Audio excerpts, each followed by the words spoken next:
It started as a whisper, a few posts on owner forums, a handful of angry comments, one or two videos of engines dying on the highway. But by the time the news broke, that whisper had turned into a roar. Nearly 600,000 GM vehicles, the pride of American engineering, were being recalled, not for a software glitch, not for a seatbelt clip, but for something far more serious: catastrophic engine failure. Trucks that cost as much as small houses were suddenly ticking time bombs. SUVs built to symbolize success were being branded unsafe. And the company that once defined reliability now stood accused of cutting corners, silencing complaints, and selling cars that could die in motion. For decades, GM's marketing sold one promise: that American muscle meant dependable power. But that illusion is cracking, because this recall doesn't just expose a defect in the metal, it exposes a defect in trust itself. The 6.2-liter V8, known by its internal code, L87, was supposed to be the beating heart of GM's dominance. It powered the Cadillac Escalade, the Chevy Silverado, the GMC Sierra, flagship machines that commanded six-figure price tags and bragging rights at every work site and car meet. This engine was more than horsepower. It was a legacy. It was Detroit's defiant answer to every critic who claimed American automakers had lost their edge. Buyers called it indestructible. Mechanics praised its torque. Chevy's commercials framed it as the perfect blend of luxury and muscle, the last true V8 before electrification took over. But inside that polished engine block, something was off. Deep in the crankshaft and connecting rods, the very bones of the engine, microscopic flaws were forming. They weren't visible to the naked eye. They didn't show up on the test drive. But when they failed, they didn't just stall the engine, they destroyed it. Owners began reporting sudden power loss at highway speeds, trucks coasting to the shoulder, unable to restart.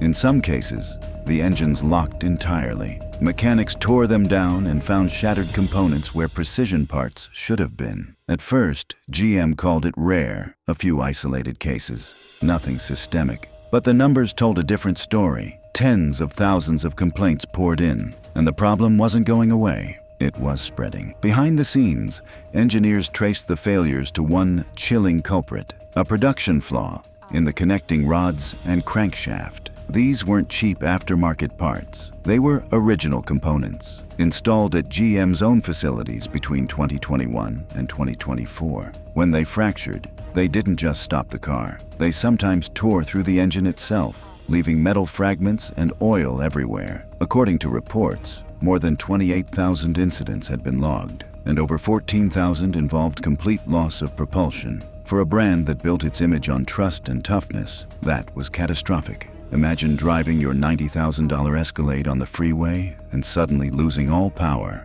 No steering assist, no acceleration, nothing but dead weight coasting toward disaster. That's not an inconvenience. That's a nightmare in motion. Yet, for months, GM stayed quiet. The company's first public statements framed the issue as a rare defect, nothing more. But behind closed doors, engineers were scrambling. They knew this wasn't rare. It was systemic, a design or quality control failure that stretched across hundreds of thousands of vehicles. And when the recall finally hit, it hit hard. April 2025. GM officially announced the recall of nearly 600,000 vehicles across the United States. It covered Cadillac Escalades, Chevy Silverados, Suburbans, Tahoes, and GMC Sierras and Yukons, the crown jewels of the lineup. The reason? Potential engine failure leading to sudden loss of propulsion. Translation: your truck could just die while you're driving it. Owners were told to bring their vehicles in for inspection. Dealers were told to test for internal damage. If the engine passed inspection, they would simply replace the oil with a thicker 0-40 grade to mitigate risk. If it failed, the entire engine would be replaced. But that so-called fix raised eyebrows. Why thicker oil? Why not redesign the defective part? To many, it felt like GM was patching a bullet hole with duct tape.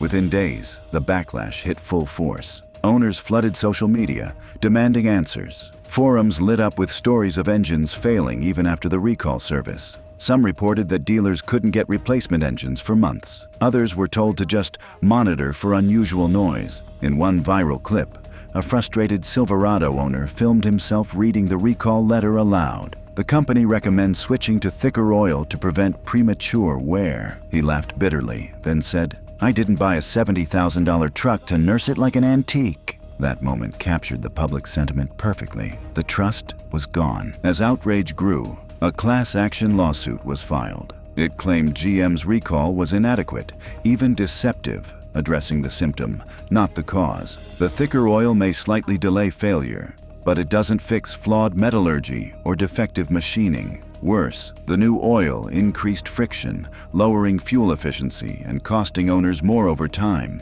What GM called a solution, drivers called an insult. The lawsuit's filing unleashed a flood of evidence, internal memos, service bulletins, and whistleblower reports, suggesting GM knew about the defect months before acting. If true, it meant the company had allowed defective vehicles to keep selling long after the problem was identified. For many owners, that revelation was unforgivable. They had stretched their finances for a premium vehicle, trusting the GM name. Now, they were being told that a cheap oil swap was the fix. Mechanics who inspected failed engines posted photos of destroyed internals online. Mangled rods, gouged pistons, metal shavings in the oil pan. "Thicker oil can't fix this," one technician wrote. "This is baked into the metal." And the worst part? GM's solution wasn't free of risk. Some engines that received the 0-40 oil began to overheat in hotter climates, triggering new complaints about drivability and performance. The more GM tried to defend its solution,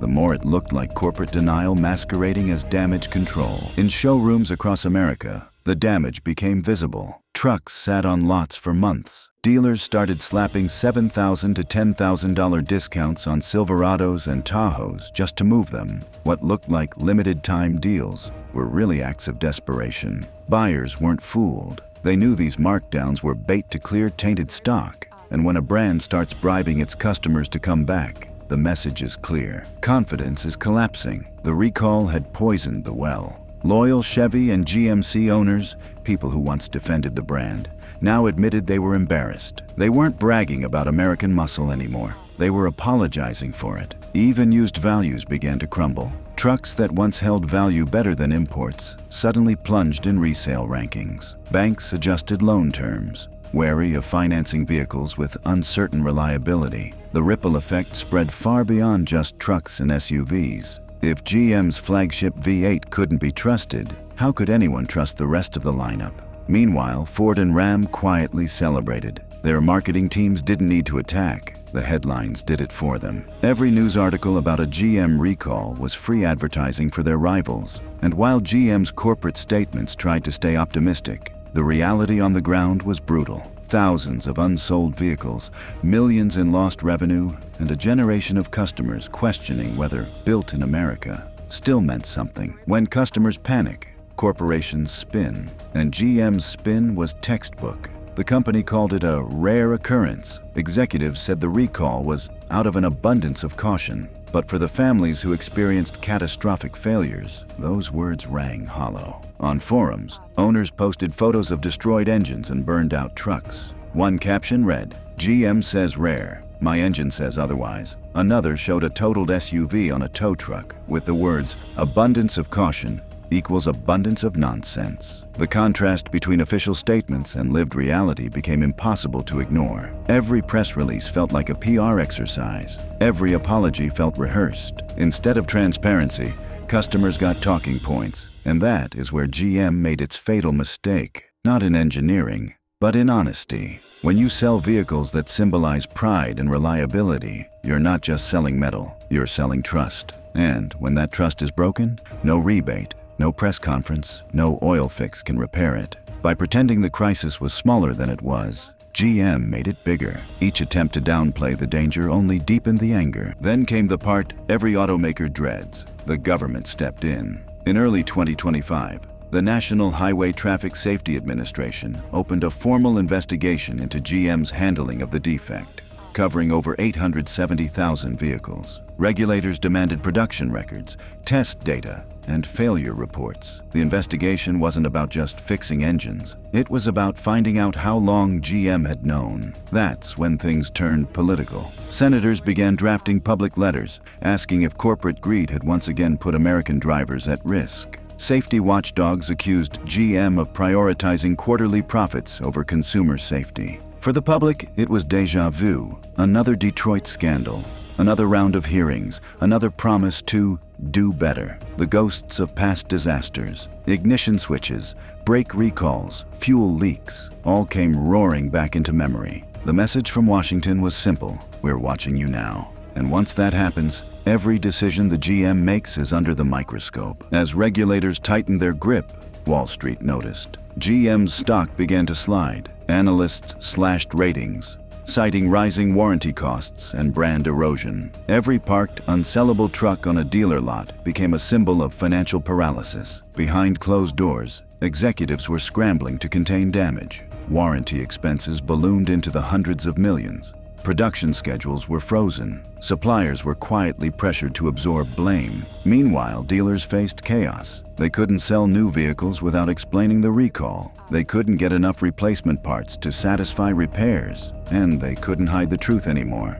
Every buyer already knew. The company's attempt to buy time with discounts only backfired. It trained buyers to never pay full price again. Once you condition customers to expect a markdown, your MSRP becomes meaningless. That's not a marketing strategy. That's a slow-motion collapse. While Wall Street panicked, the factory floors simmered with anger. Union members had warned management for years about rushed production schedules and unsafe quotas. Now their worst fears were public. For workers, each recall felt like vindication, but also a threat. They weren't proud to see their craftsmanship questioned, but they knew where the real fault lay. In leadership, not labor. Union leaders began demanding investigations into management's decisions, arguing that speed had replaced safety. They called for longer testing periods, more oversight, and protection for whistleblowers. The message was clear: you can't build trust at warp speed. And they were right. Every assembly line that cuts corners for a deadline eventually pays the price. And that price is reputation. While GM's PR department played defense, competitors went on the offensive, quietly. Ford, Ram, and Toyota didn't need to gloat. They just had to be visible. Ford dealers launched ads emphasizing tested reliability and no recalls. Ram positioned its trucks as the choice for those who still believe in real strength. Toyota reminded customers of its quality record, a subtle jab wrapped in a smile. Even in the sports car world, the narrative flipped. While Corvette owners faced stop sale orders and fire fears, Ford's Mustang and Dodge's Challenger were being celebrated as safe legends. In one commercial, a Mustang revs past a burning background with the tagline, "Keep your passion, not your problems." It wasn't official, but everyone knew who that was aimed at. GM's crisis had handed its rivals a marketing goldmine. They didn't have to beat GM on specs. Just let GM implode in public. At the heart of every recall, every lawsuit, every discount is a single, simple truth. Trust takes decades to build and minutes to destroy. The Corvette's fire risk, the Silverado's engine failures, the lawsuits, the spin, it all adds up to one image. A company that forgot what it meant to care about the people who buy its cars. When your loyal customers start using phrases like, "never again," it's over. Because once trust cracks, it spreads. From one model to another, from one showroom to the entire brand. The damage isn't just financial, it's emotional. These aren't just cars, they're symbols. For many, owning a Chevy or GMC was part of their identity. It was American pride, built in Detroit, representing strength and reliability. Now, that pride feels tainted, and the worst part? Fixing the engines won't fix the brand. So, where does that leave us? The buyers, the mechanics, the families who believed. We stand at a crossroads. Do we keep trusting the badge, hoping the next model year redeems the last? Or do we finally walk away, tired of recalls, lawsuits, and excuses? Some owners will stay out of loyalty, nostalgia, or hope. Others will jump ship, choosing peace of mind over brand history. Either way, GM's name now carries a shadow. Because when the company's solution to a broken engine is thicker oil, when their answer to lawsuits is silence, when the cars meant to inspire pride inspire fear instead, that's not just a recall, that's a reckoning. This isn't the first time an automaker has stumbled, but the scale of GM's collapse isn't just about cars. It's about culture, a culture that traded craftsmanship for speed, a leadership that traded accountability for quarterly gains. Every recall is a headline, every fire a symbol, every lawsuit a reminder that the foundation of American manufacturing has cracks running deeper than steel. And if GM doesn't learn from this, if it keeps spinning, discounting and denying, this won't just be a recall story. It'll be remembered as the moment the trust in American automotive power finally broke. Because engines can be rebuilt, cars can be recalled, but once faith burns out, there's no replacing that.